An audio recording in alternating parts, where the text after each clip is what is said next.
What's up, guys? BARRYGAMING here, back with some more Infinite Magicraid, and today we're going to be talking about that very last dungeon, part of the Christmas event, the Christmas Adventures, Survival of Christmas. Holy cow, Rudolf is so overtuned.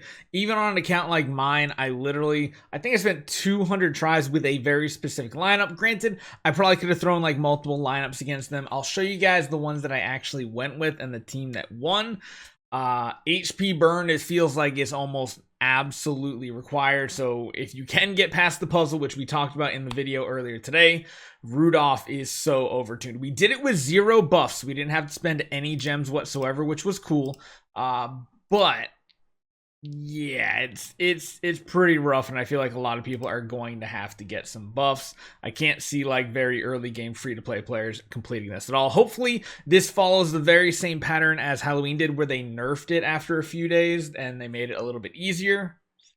Let's jump right into it.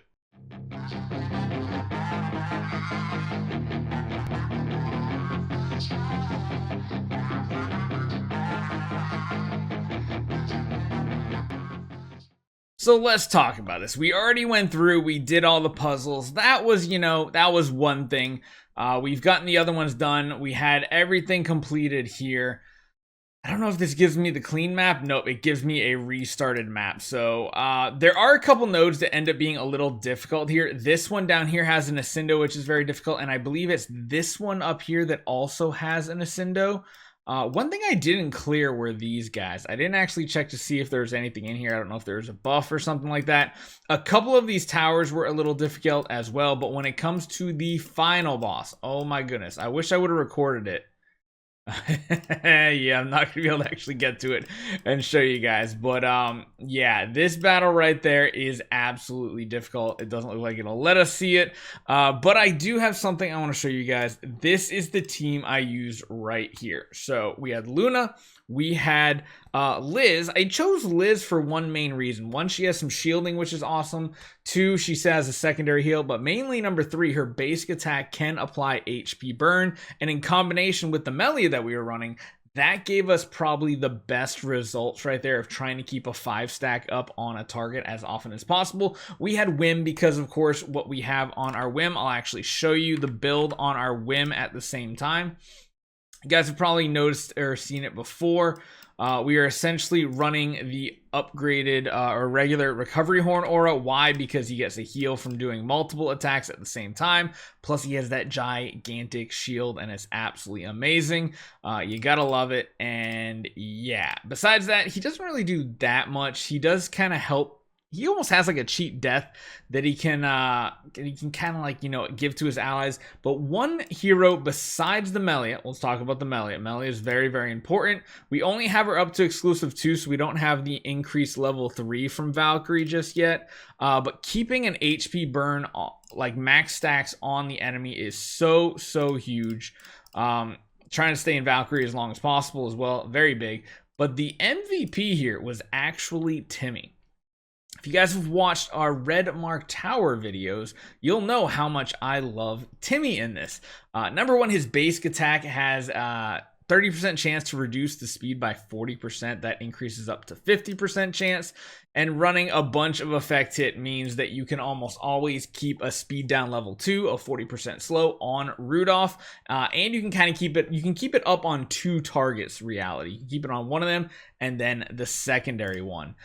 You can steal attribute buffs, but there really weren't many things to steal from them. If you need to, that's cool, but he's not there for the damage or anything.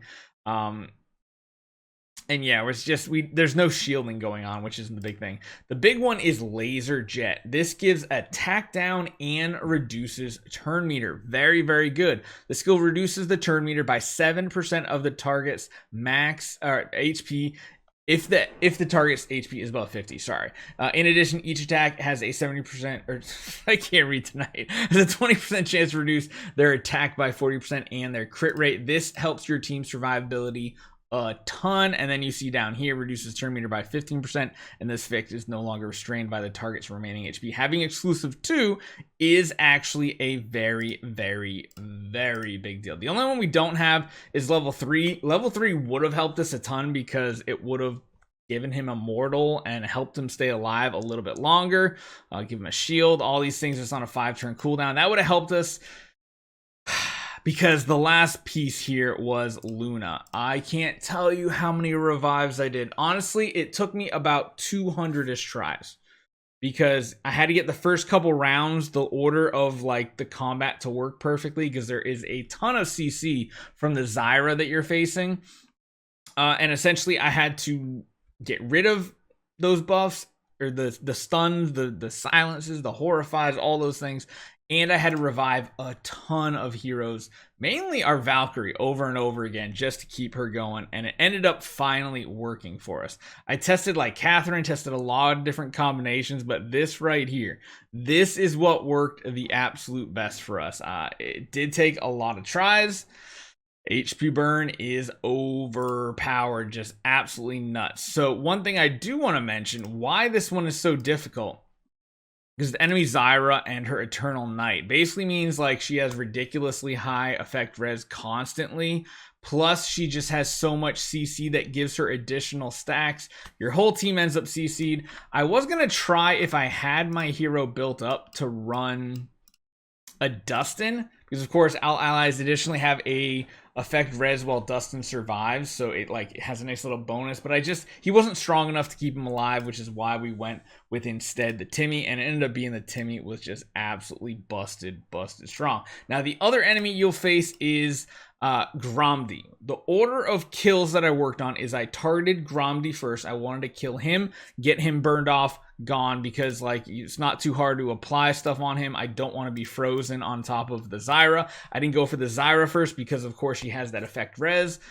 So first off we went for Gromdy, then we went over to the Rudolf, and then finally we finished on the Zyra. And I think like turn wise we went up to like turn 250, 260, somewhere in the ballpark. It was just ridiculously long. So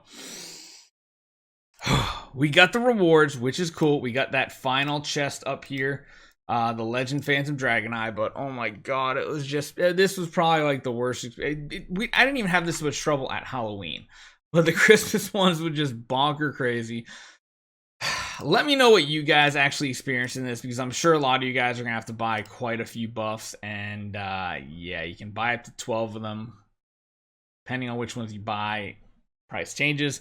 Speed will probably be a very big thing. If you can go for speed, that'll probably help you a ton. But let me know what you guys think.